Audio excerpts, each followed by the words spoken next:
Hello and welcome back to Sci-fi Stories. Unfortunately, YouTube has disabled our monetization, leaving us without a budget. So if you enjoy our stories, please consider supporting us with just $1 so we can pay our staff for their living expenses and continue creating. You can donate by scanning the PayPal QR code on your screen or by clicking the link in the description or comment section of this video. The observation deck of the Ether was a sanctuary for the Galaxy elite, a marvel of high gravity and opulent silence. But in the corner, a human boy sat entirely still while a hulking alien warlord hurled insults meant to break his spirit. The boy did not flinch, did not speak, and did not stop turning the mechanical cube in his hands. The ambient light inside the high-gravity observation deck of the luxury supercruiser Ether mimicked the soft golden hour of a dozen affluent homeworlds. The air smelled of synthesized ozone and crushed nebula orchids, an intoxicating blend engineered specifically to soothe the refined respiratory systems of the cosmic elite.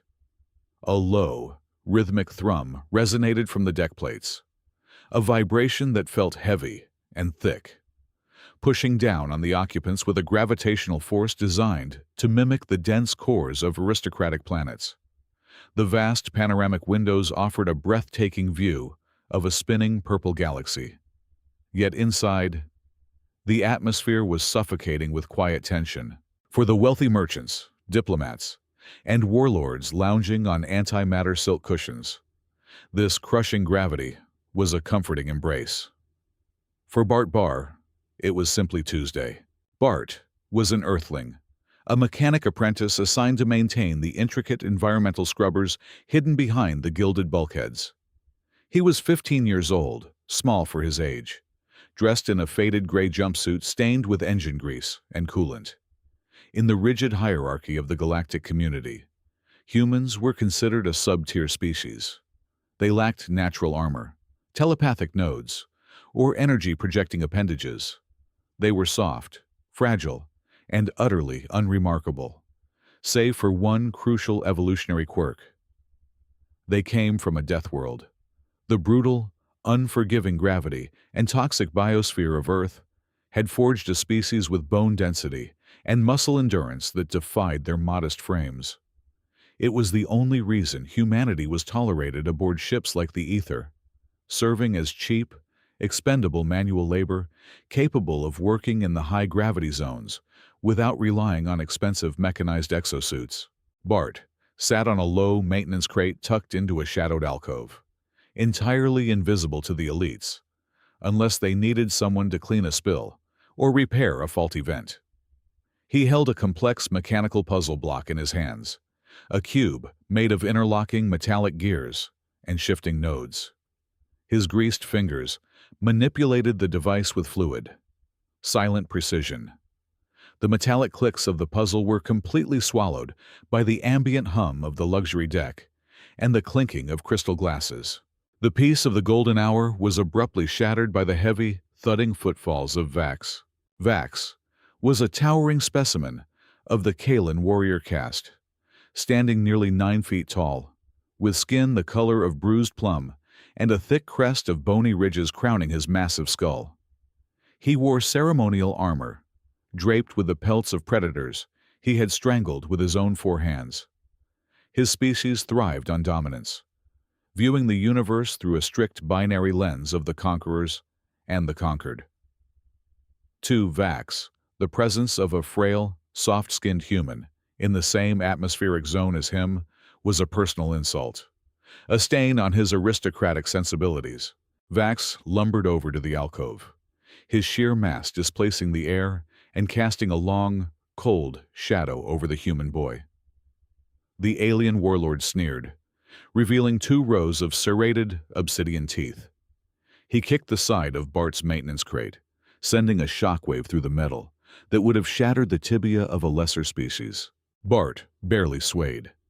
His eyes remained locked on the shifting gears of his mechanical puzzle.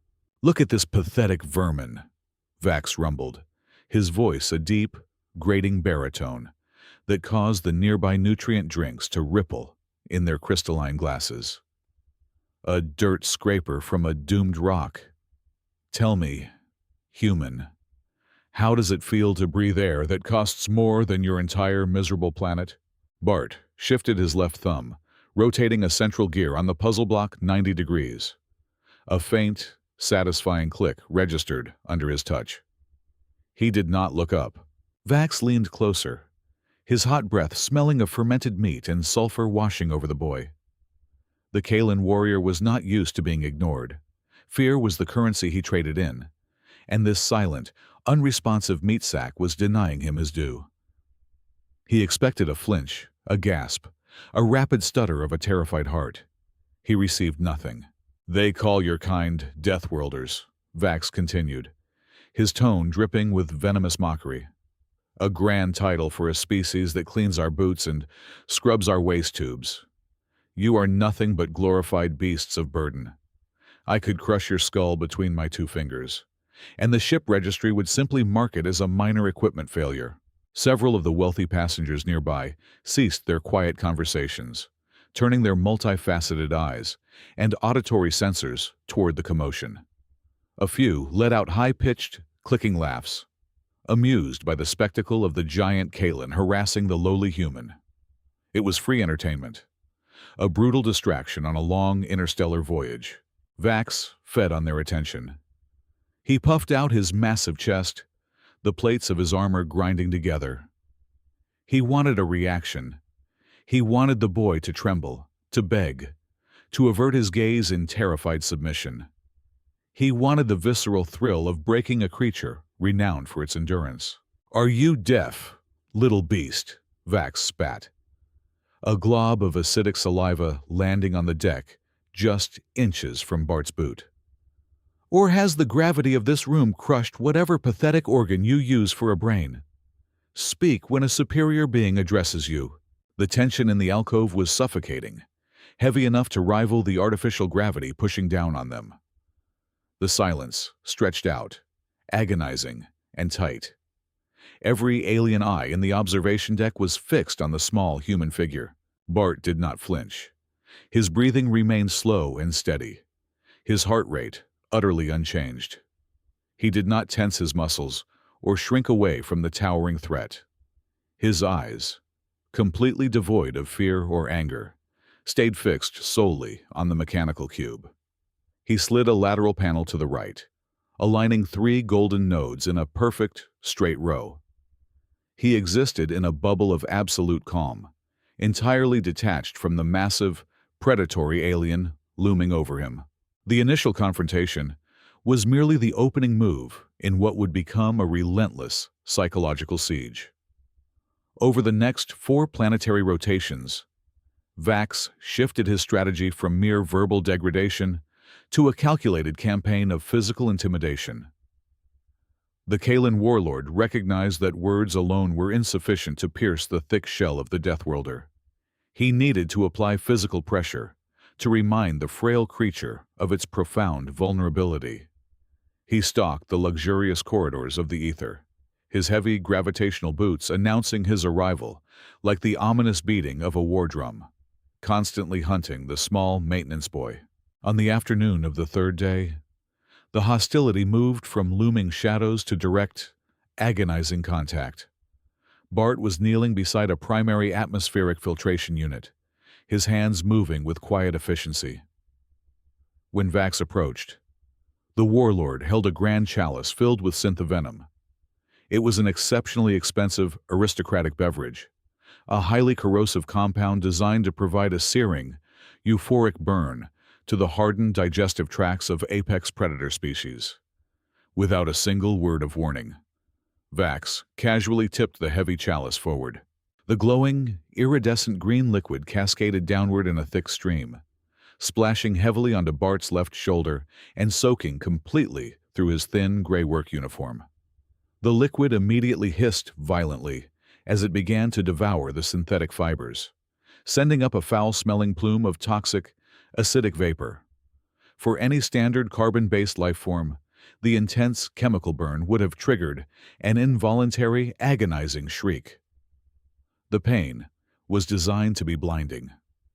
Vax stood rigidly over the boy, his muscular arms crossed over his armored chest, his obsidian teeth bared in a cruel, expectant grin. He waited for the inevitable scream. He waited for the human to drop to the floor and thrash wildly in overwhelming pain, desperate to tear the melting garments from his skin. Instead, the boy merely paused his work. He set his mechanical puzzle down on the filtration grate with deliberate, unhurried care. Slowly, he reached into the deep thigh pocket of his uniform, retrieved a standard-issue chemical neutralization wipe, and methodically dabbed at the smoking, ruined fabric on his shoulder. He did not gasp for air. He did not wince or grind his teeth. The advanced biomonitors seamlessly embedded into the ship's opulent walls, easily accessible to any passenger with a data pad, registered the human's heart rate at a remarkably steady, entirely unchanged 60 beats per minute. Bart finished wiping away the caustic residue, neatly folded the soiled cloth, placed it back into his pocket, and picked up his complex cube once more. The faint hissing of his melted sleeve was the only sound echoing in the wide corridor. This deeply unnatural display of stoicism sent a collective, freezing shiver down the spines of the hidden onlookers. The wealthy passengers, who had initially found great amusement in the bullying, now exchanged deeply uneasy glances. The human boy did not react like prey. He did not exhibit the universal biological markers of distress, and that fundamental violation of natural instinct was profoundly unsettling to witness. The elite denizens of the ether were creatures burdened by endless boredom and vast, unimaginable wealth. The bizarre, silent war between the giant Kalen and the tiny Deathworlder swiftly became the absolute central entertainment of the interstellar voyage. High-stakes wagers were formally established in the dim, velvet-lined lounges of the upper decks. Wealthy merchants from the core systems threw down hundreds of thousands of credits, betting frantically on the exact hour the human would finally shatter. A senior diplomat possessing iridescent scales and 4 eyes wagered 50,000 galactic standards that the boy would fall to his knees and weep for his life before the end of the 7th cycle. Another wealthy aristocrat bet heavily that the human's mind would snap completely, predicting a frantic, suicidal physical attack against the warlord just to end the psychological torture. They watched the ship's internal biomonitors obsessively, staring at their screens and waiting for the human's stress hormones to spike. But the readings remained terrifyingly, impossibly flat. Deeply frustrated by his complete failure to elicit even a single bead of nervous sweat, Vax pushed his sadistic torment to the absolute extreme. On the dark evening of the 5th day, he cornered Bart directly against the reinforced transparency of the main airlock viewing port. Beyond the 3 feet of thick, crystal-clear glass, the absolute zero of the cosmic void stretched out in an endless, suffocating ocean of darkness.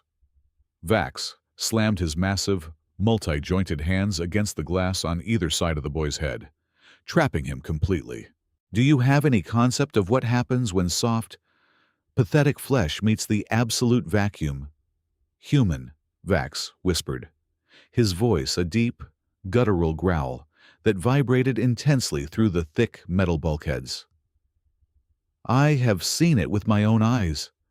I have personally thrown enemy combatants out of these very doors just to watch them dance in the dark. First, the air is violently, instantly sucked from your fragile lungs, rupturing the delicate tissues and filling your chest with your own blood.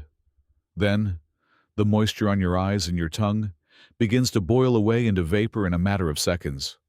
Your blood forms massive bubbles, expanding your frail veins until they burst beneath your skin. You do not die instantly. Oh no. You suffer beautifully. You freeze and boil simultaneously, trapped inside your own bursting skin for 2 long, agonizing minutes of pure, unadulterated pain. Vax leaned in closer, pressing his massive, armored bulk against the boy, forcing Bart backward until his small shoulders were pressed flat against the freezing glass. The warlord's massive claws hovered mere inches from Bart's exposed throat, sharp enough to sever an artery with a simple twitch. "I possess the security override codes for this very airlock," the warlord lied, his eyes burning with intense, sadistic intent. "I could cycle this lock right now, in this exact moment. I could stand here and watch you explode into a pathetic red mist against the backdrop of the stars, and no one on this ship would care enough to stop me. Give me a single reason to let you live. Vermin, beg me to let you walk away from this door." Bart did not turn his head to look at the terrifying, deadly expanse of deep space directly behind him. He did not look up at the lethal claws grazing his collarbone. He simply brought his hands up to chest level and continued to turn the intricate layers of his puzzle. Click, clack. The metallic sounds were incredibly steady, methodical, and rhythmic. He shifted a deep blue gear over a polished silver node, his facial expression remaining entirely blank and unreadable.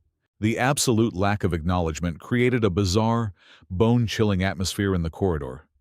It was as if the boy and the warlord occupied two completely different dimensions of reality. To Bart, the 9-foot-tall, heavily armed killing machine, screaming graphic death threats directly into his face, was of no more consequence than a mild draft of cold air. This impenetrable, monolithic wall of absolute apathy began to seriously erode the foundation of Vax's confidence, replacing his arrogant amusement with a boiling, highly irrational fury. The boy was not just surviving the torment.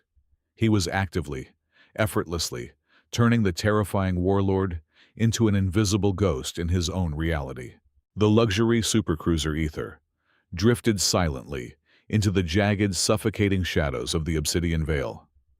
This dense asteroid belt was a notorious navigational hazard, a sprawling, chaotic graveyard of pulverized moons, ancient planetary debris, and frozen methane giants.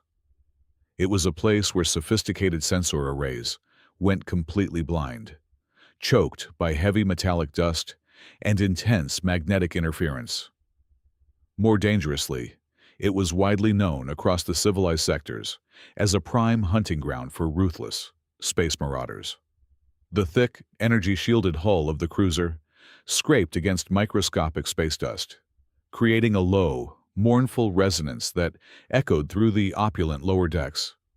The ambient lighting dimmed by exactly 2%, an automatic power diversion protocol designed to reinforce the deflector shields while traversing the treacherous debris field.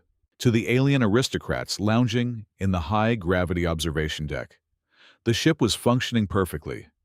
They continued to sip their expensive vintages and debate galactic trade policies, completely oblivious to the subtle changes in their environment. But Bart felt the shift immediately. It was not just the deliberate dimming of the artificial sunlight. Beneath the heavy, comforting hum of the artificial gravity generators, there was a mechanical stutter, a microscopic hesitation in the rhythmic thrum of the ether's primary plasma reactor. To a Deathworlder, whose ancestors had survived by listening for the subtle snap of a dry twig in a dark, predator-filled forest, the sound was as loud and alarming as a blaring siren. The electrical current running through the hidden wall conduits hummed a fraction of a note too low, dipping for a mere half a second before surging back to its normal frequency. It was a systematic power bleed, deliberate, synchronized, and terrifyingly precise.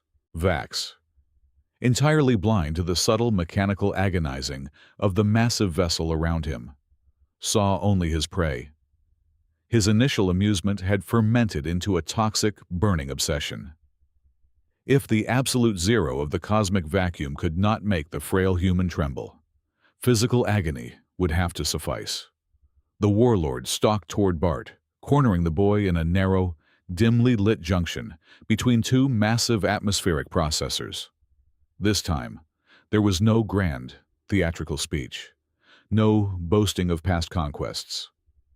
Vax simply stepped forward and brought his massive, gravity-reinforced boot down squarely onto Bart's right foot. The reinforced metal of the alien's footwear was engineered to crush solid metamorphic rock. The pressure was immense, driving the boy's toes relentlessly into the unyielding steel deck plating. A sickening sound of grinding cartilage and snapping bone was clearly audible in the quiet corridor, accompanied by the sharp tearing of Bart's synthetic leather work boot. "Cry for me, you pathetic little anomaly," Vax sneered, leaning his massive weight forward to increase the agonizing pressure. "Shatter, break, show them all what a fragile, worthless creature you truly are."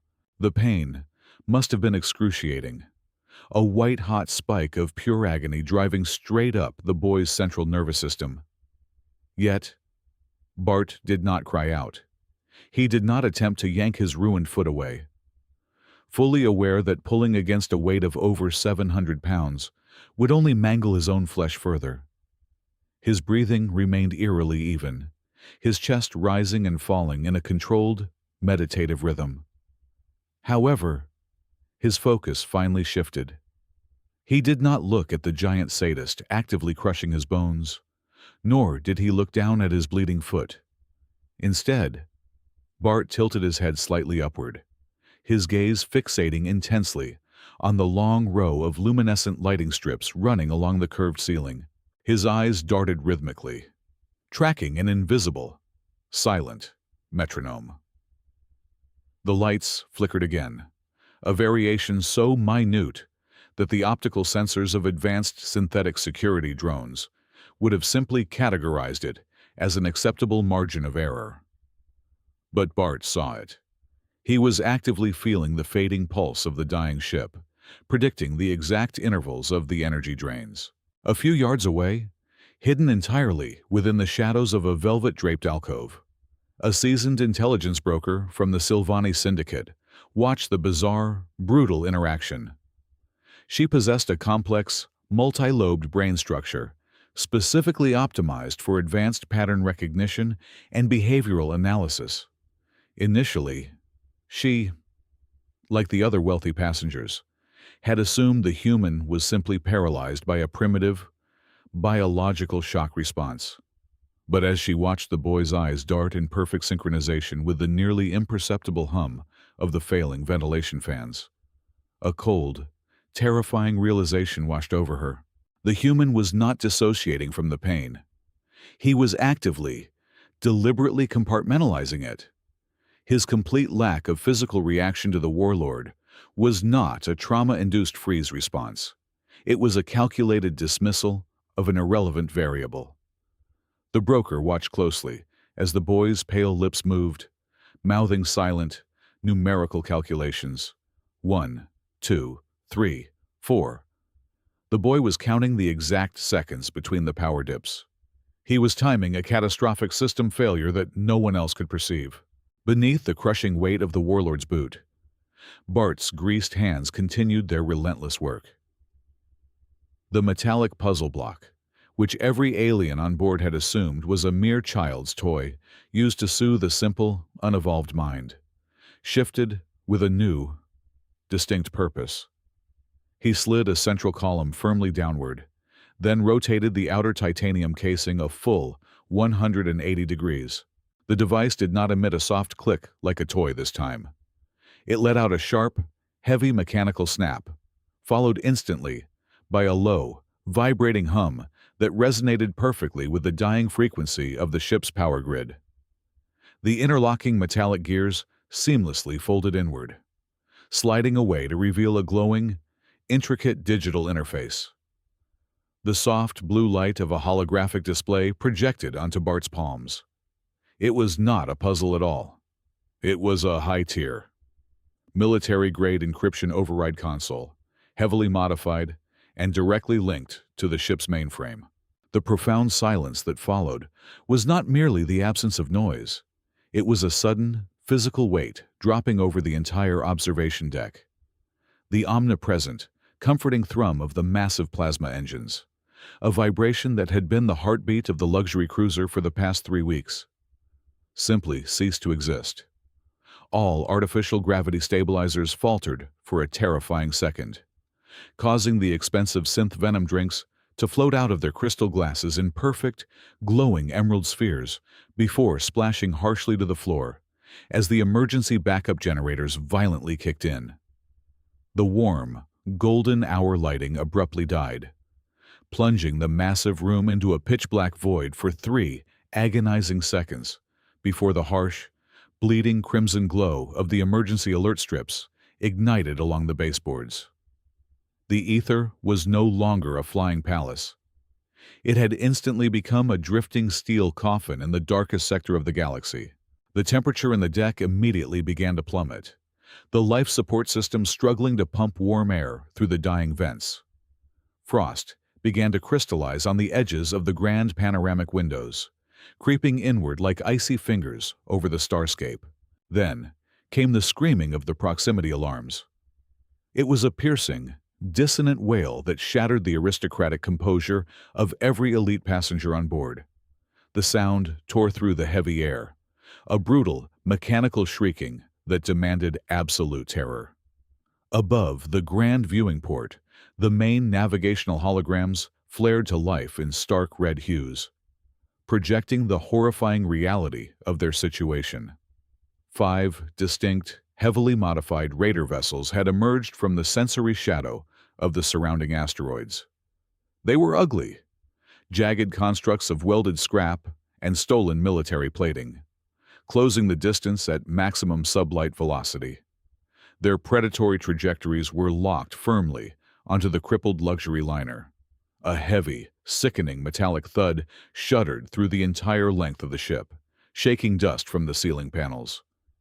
This was instantly followed by the terrifying, high-pitched screech of magnetic grappling clamps violently locking onto the outer hull. The pirates were not just attacking. They were preparing to breach. Absolute, unadulterated panic erupted across the luxury deck. The facade of high society evaporated in a single heartbeat. Diplomats who had negotiated planetary treaties collapsed onto their knees, weeping uncontrollably and offering hollow prayers to forgotten deities. Wealthy merchants scrambled frantically toward the reinforced inner bulkheads, trampling over their own security details in a desperate, animalistic frenzy to reach the secure bunkers. Rich garments were torn, and expensive jewelry scattered across the floor, completely ignored by the very people who had flaunted them moments before. Yet, amidst the chaotic swirl of screaming elites and flashing red lights, the towering Kalan warlord did not draw his weapons to defend the ship. He did not rush to secure a defensive perimeter. Instead, Vax threw his massive head back and let out a booming, triumphant roar of laughter that cut straight through the wailing sirens. The cruel amusement in his eyes had been entirely replaced by cold, calculating malice. He slowly lifted his crushing boot off Bart's mangled foot, no longer interested in the petty torment of a single human. He turned to face the terrified crowd, spreading his 4 massive arms wide in a gesture of twisted, theatrical welcome. "Ah, fools!" Vax bellowed, his voice amplified by the enclosed space, rolling like thunder over the cowering aristocrats. "Did you truly believe the engine failure of a Class 9 supercruiser was a mere accident in this specific sector?" The horrific realization hit the observant Silvani intelligence broker like a physical blow. She rapidly replayed the events of the past 5 days in her highly advanced mind. The locations where Vax had cornered the human boy were never random. The shadowy alcove on day 1 housed the primary environmental regulators. The filtration grate on day 3 was directly adjacent to the shield harmonic calibrators. And right now, the corner where he had just crushed the boy's foot was the primary access panel for the main engine diagnostic overrides. The warlord had never cared about bullying the human. Every shouted insult, every spilled drink, every graphic physical threat was a meticulously crafted smokescreen. By focusing the absolute attention of every passenger and security drone on his brutal treatment of the Deathworlder, Vax had perfectly masked his covert slicing into the ship's critical infrastructure. He was the inside man, The saboteur, who had just handed a trillion credit prize over to the most ruthless butchers in the star system. Vax looked back down at Bart, his obsidian teeth flashing dangerously in the crimson emergency light. "I must thank you, little beast," he sneered, casually drawing a massive, serrated vibroblade from his hip holster. The weapon hummed with a lethal, vibrating frequency. "Your pathetic existence provided the perfect distraction. You took the abuse so beautifully, drawing every eye in the room while I cut the throat of this flying fortress. But your usefulness has reached its absolute end." The sound of heavy plasma cutters began to burn through the outer airlock doors, showering the corridor with blinding white sparks and thick gray smoke. The breaching teams were mere seconds away from tearing into the ship. "The raiders will want blood the moment they step through that breach," Vax continued, pointing his humming blade directly at the boy's chest. "They are starved creatures, eager to test their weapons on soft flesh. I will throw you into the airlock as their first appetizer. A minor blood sacrifice to appease the boarding party. You will buy me the 30 seconds I need to board their command vessel and claim my rightful share of the spoils. Stand up, human, and prepare to be butchered." The warlord reached out with his massive left hand, intending to grab the boy by the collar and haul him to his feet. But the hand never connected. For the first time since the voyage began, the rhythmic, metallic clicking of the puzzle block stopped entirely. The silence from the boy's hands was somehow more deafening than the screaming alarms and the burning plasma cutters. Bart did not scramble away.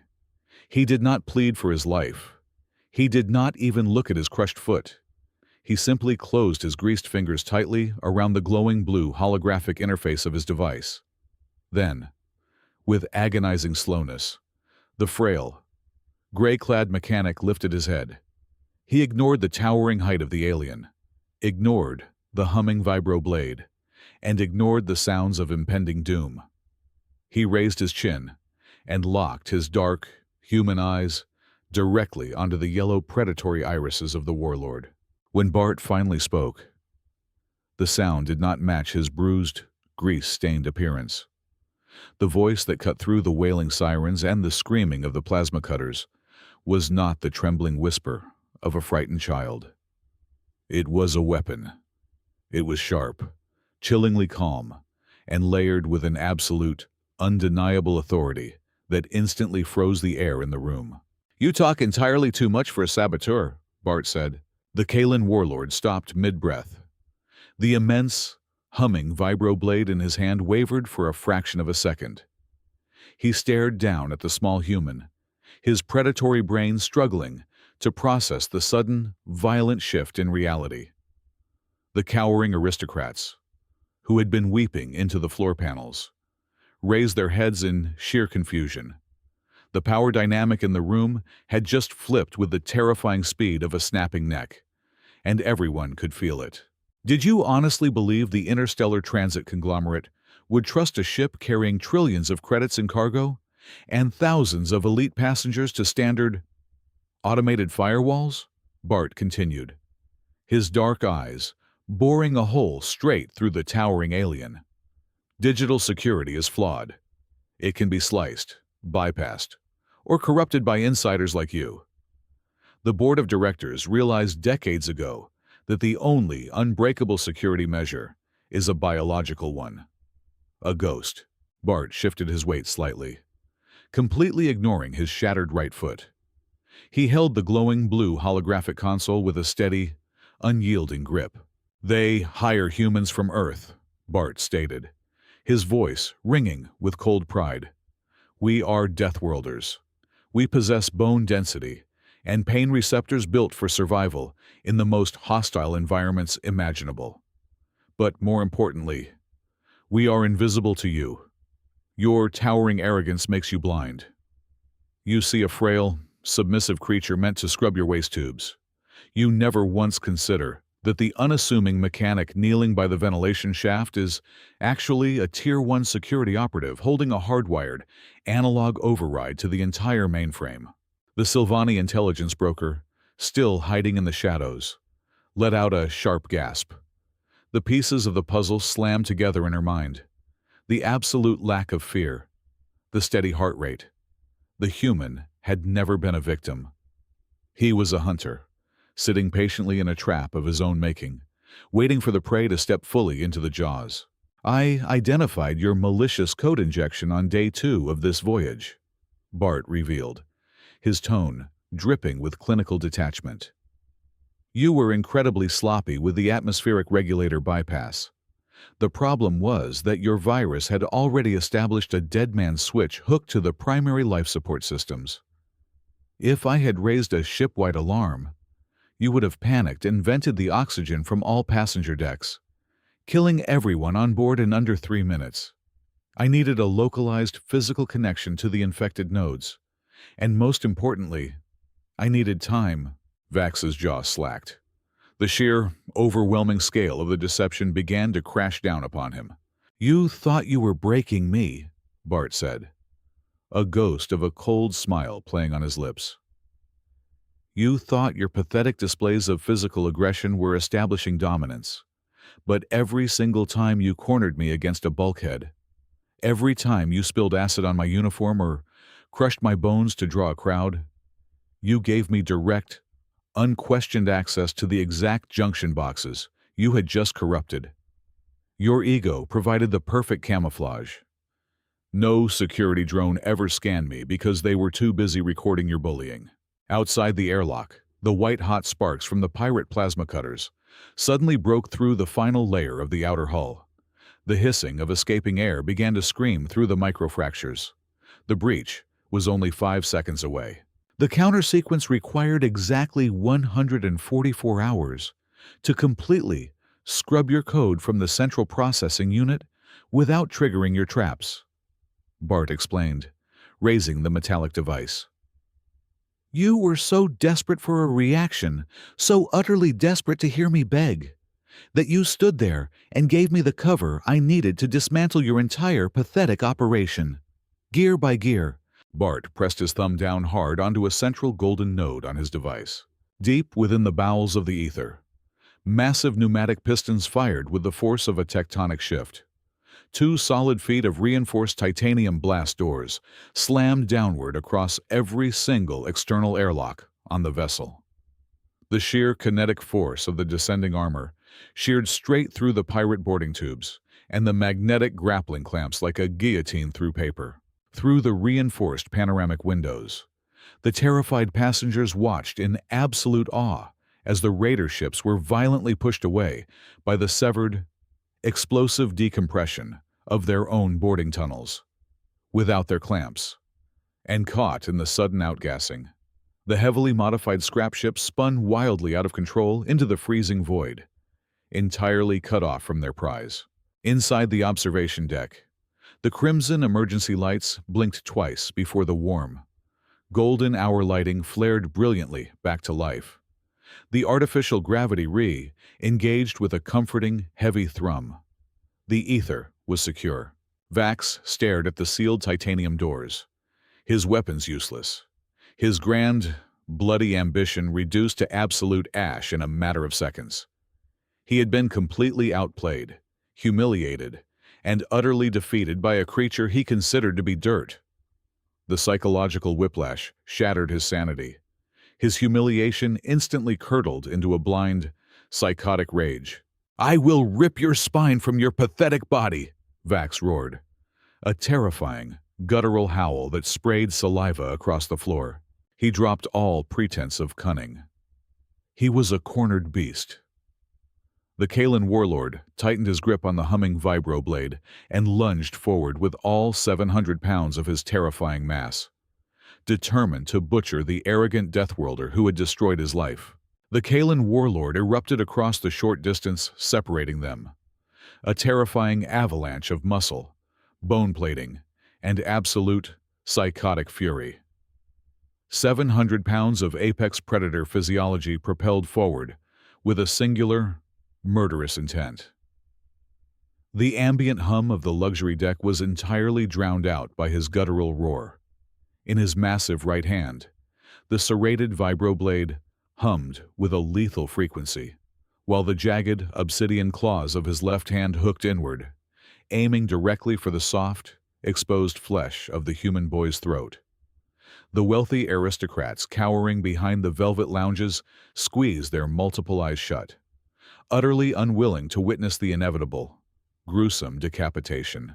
Yet, Bart Barr did not even bother to stand up.